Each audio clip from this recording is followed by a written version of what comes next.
Est-ce qu'on tient, avec Hades 2, une bande originale parfaite? Bonjour à toutes, bonjour à tous et bienvenue. J'ai donc terminé Hades 2 il y a de cela quelques jours, et je dois bien dire que j'ai été profondément marqué par la bande originale du jeu. Le travail qui a été fait par Darren Korb, le compositeur historique chez Supergiant Games, et toute son équipe, il est juste colossal, et je me suis dit que ça méritait bien une petite vidéo. Alors, quand je dis BO parfaite, je dis pas ça dans le sens de la meilleure BO de tous les temps, ça c'est subjectif évidemment. Non, je parle plutôt d'une bande originale complète qui coche vraiment toutes les cases de ce qu'on attend d'une BO de jeu vidéo. Alors avant toute chose, petit trigger warning, on va spoiler en long, en large et en travers dans cette vidéo, donc si vous n'avez pas fini le jeu, mieux vaut revenir ici plus tard. La première chose sur laquelle je voulais revenir, c'est avant tout la richesse et la variété des compos du jeu. Le premier Hades était orienté rock progressif, avec des accents orientaux, notamment avec l'usage du baglama, cet instrument à cordes originaire de Turquie, il me semble. Ici, dans Hades 2, on retrouve un instrument un peu signature, qui va nous suivre sur beaucoup de compositions, à savoir le thérémine. Vous savez, c'est cet instrument que vous avez déjà entendu plein de fois, qui est utilisé notamment dans les séries, les films d'Halloween un peu épouvantes, mais aussi un peu comiques, un peu drôles.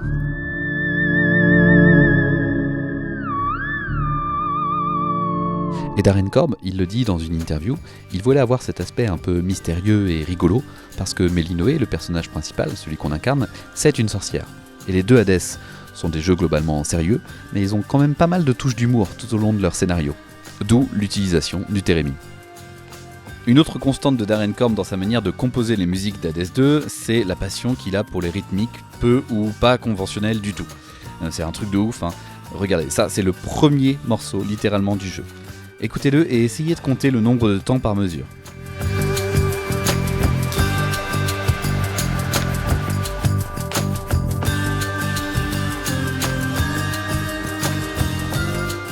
Bon alors, si vous avez réussi, bravo à vous, mais en fait, il faut savoir que c'est du 11-4, donc 11 temps par mesure.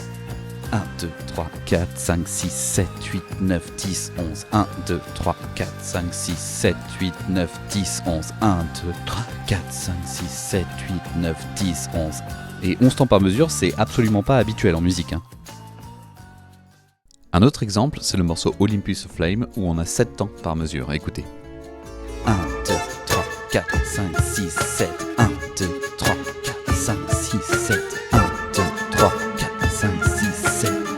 Bon, ça reste du détail, et il y a aussi des morceaux avec des rythmiques plus classiques, mais je trouve ça cool, et ça amène de la variété à la BO. Globalement, on voit bien que la base de Hades 1 revient un petit peu avec cet esprit rock progressif qui est très cher à Darren Korb, mais clairement, on va pas se mentir, on part dans tous les sens avec cet opus. Et chaque zone, chaque personnage est assez marqué musicalement, ce que je trouve hyper intéressant, parce que ça rend le tout très identifiable. Tiens, par exemple, si je vous dis guitare et flamenco, normalement tout de suite, vous pensez au thème de Narcisse.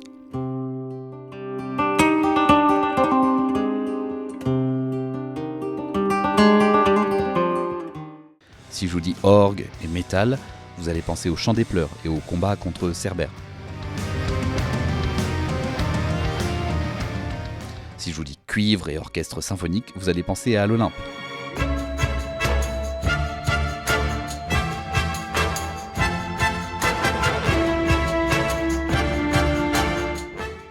Si je vous parle de flûte, vous allez peut-être penser au thème d'Icare.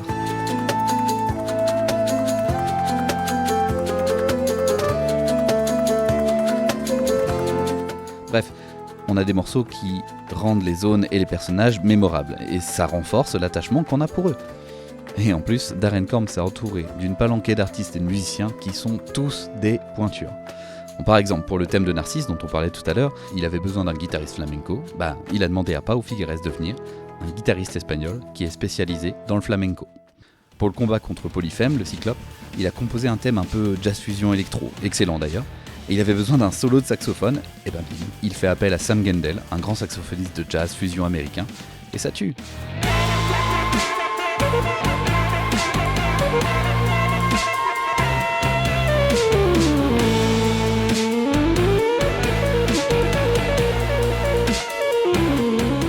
Donc au total, c'est une dizaine de feats, je crois, environ, en plus d'un enregistrement au studio d'Abbey Road avec un orchestre symphonique carrément, et ça c'est une grosse amélioration par rapport à Hades 1. Et je dois bien avouer que j'ai rarement entendu une bande originale aussi éclectique pour un jeu vidéo. D'autant plus pour un jeu vidéo qui a l'étiquette jeu vidéo indépendant. La deuxième chose sur laquelle je voulais revenir, c'est l'importance de la musique dans le game design. Alors, pour parler de ça, je dois vous dire comment s'articule la musique du jeu. Hades 2, c'est un roguelite. Donc, si vous connaissez le genre, vous savez que c'est un jeu où on meurt beaucoup. Et donc, on recommence beaucoup les mêmes zones. Et l'écueil à éviter musicalement, c'est de lasser le joueur. Donc, déjà, il y a plusieurs morceaux possibles quand vous arrivez dans une zone. Par exemple, pour les Reb, la première zone du jeu, il y a 3 morceaux qui peuvent se lancer de manière aléatoire. 3 morceaux également pour la Cité des Fiers. Et que des bangers d'ailleurs, les 3 morceaux. Il y en a 4 pour Océanos, 2 pour l'Olympe, etc., etc. À chaque fois, plusieurs morceaux différents pour chaque zone. Et ce sont ces morceaux, souvent assez longs, qui vont guider le rythme du joueur tout au long de la zone. Progressivement, on va entendre ces morceaux s'intensifier à mesure qu'on progresse dans la zone, avec néanmoins une pause entre chaque combat pour respirer un peu, où là on entend la basse du morceau. On marque une pause donc, mais on garde une partie de la mélodie et de la rythmique pour laisser le joueur concentré, lui indiquer qu'on n'en a pas fini. Le climax du morceau arrive ensuite, toujours lors du combat contre le boss ou le mini-boss de la zone. Et après la musique s'arrête, ce qui là, pour le coup, marque une vraie pause entre les zones, une respiration pour le joueur. Écoutons ça en pratique avec Doomed City. Bon, j'ai pris ce morceau parce que je l'aime particulièrement bien. Écoutez. Donc là, on est à la première phase.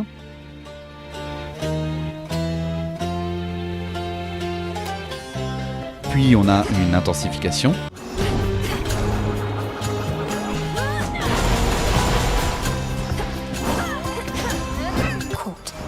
Des pauses où on n'a que la basse.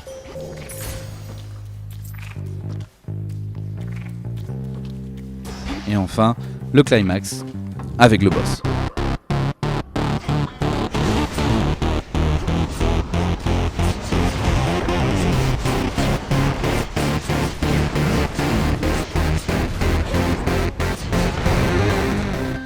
Alors on va pas se cacher que c'est pas révolutionnaire comme utilisation de la musique dans le jeu vidéo, mais c'est hyper efficace pour guider, maintenir en éveil et rythmer la progression du joueur.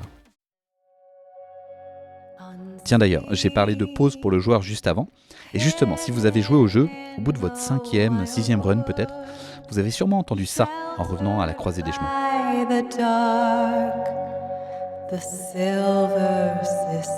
Artemis qui chante une très jolie mélodie, Moonlight Guide Us. Et bon, vous vous approchez, vous discutez avec elle, et là, elle vous propose de chanter. Et ça, déjà, c'est cool. Melinoe chante une harmonie à la tierce, la chanson est très belle, le duo Ashley Barrett et Judy Alice Lee est magnifique. Mais ce que je trouve brillant, c'est qu'à ce moment-là, vous pouvez pas partir, si vous voulez continuer à écouter les deux voix ensemble. Le jeu, en fait, il vous incite à faire une vraie pause contemplative. Le jeu vous dit, franchement, profite un peu de l'instant, reprends ton souffle avant de relancer une run. C'est presque bienveillant, en fait.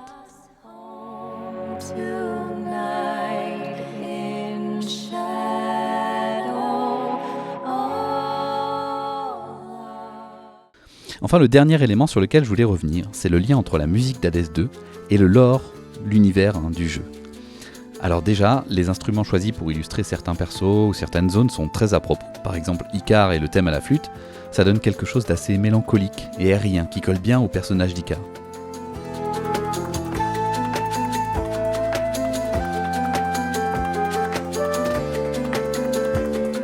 L'orchestre symphonique, pour l'Olympe avec une surreprésentation des cuivres, dans Olympus A Flame, ça colle très bien à l'image qu'on se fait du domaine des dieux, assez glorieuse et puissante.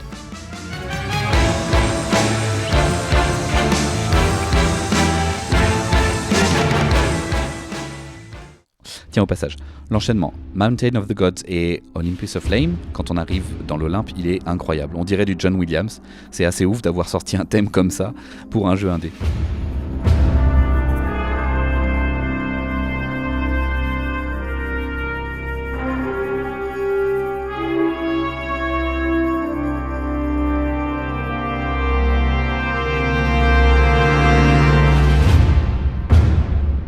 Il faut dire aussi qu'on a pas mal de clins d'œil à Hades 1. On a par exemple le thème d'Artemis dans les Rêves, qui est une reprise de A Painful Way d'Hades 1.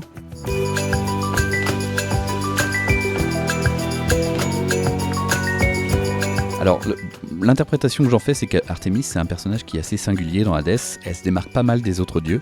Et c'est elle, avec Hermès, qui a découvert l'existence de Mélinoé.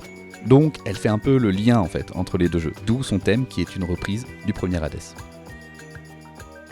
On a aussi le thème du Tartare, qui est le même que dans Hadès 1, sauf que Darren Korb l'a remixé en y ajoutant des petits tic-tac d'horloge et des sons un peu mécaniques, en référence bien sûr au fait que Chronos a pris le contrôle des lieux.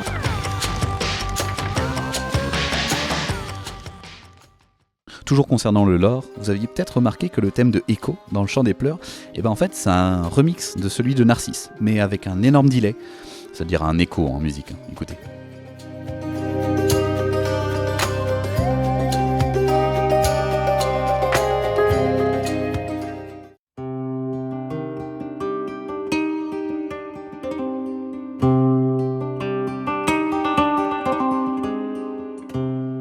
Ça évidemment c'est pour montrer le lien qui unit ces deux personnages, on le comprend au fur et à mesure de l'histoire. C'est très intelligent de l'avoir mis comme ça en musique. On a aussi beaucoup de musique diégétique, c'est-à-dire à l'intérieur du jeu lui-même. J'ai déjà parlé du chant d'Artémis, on peut aussi parler de celui d'Apollon qui chante quand on finit une run de la surface. Mais bien sûr, la grande partie de la musique diégétique du jeu, ce sont les sirènes, évidemment.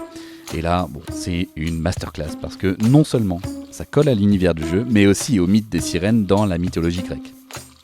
Dès que vous arrivez dans Océanos, vous entendez en fond Scylla, qui a un chant très langoureux, presque envoûtant. Et ça va gagner en intensité jusqu'au combat contre les sirènes.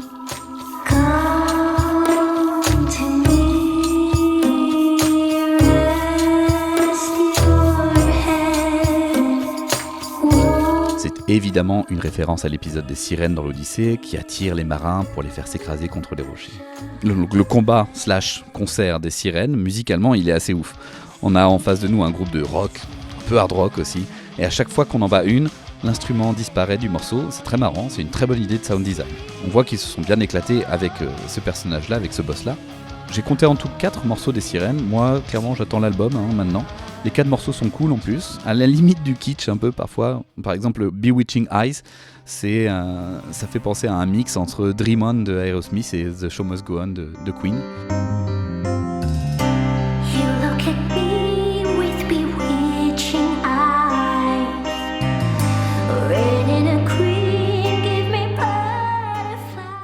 Et le dernier, là, Rock and Hard Place, qui envoie aussi vachement de lourd avec Carib en featuring, c'est complètement absurde, mais c'est vraiment marrant, et ça marche, musicalement.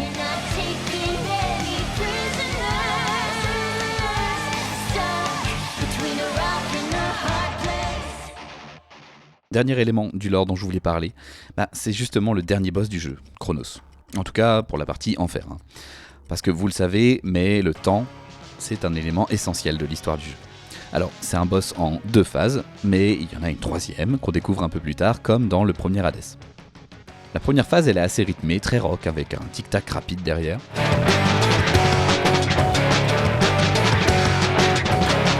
Et puis, la deuxième phase est beaucoup plus lente, plus lourde, comme si le temps se ralentissait et que Chronos en reprenait le contrôle.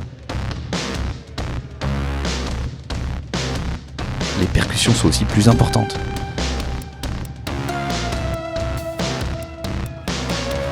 Et la 3e phase, voilà.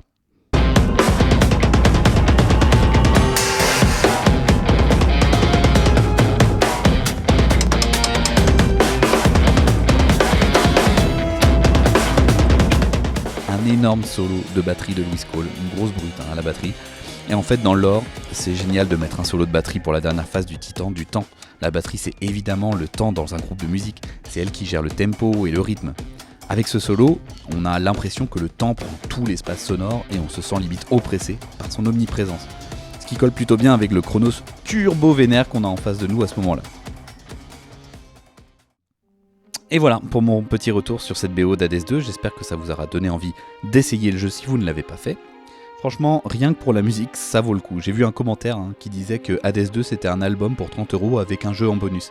Et honnêtement, je suis pas loin d'être d'accord. Même si, évidemment, niveau gameplay, niveau direction artistique, le jeu est exceptionnel.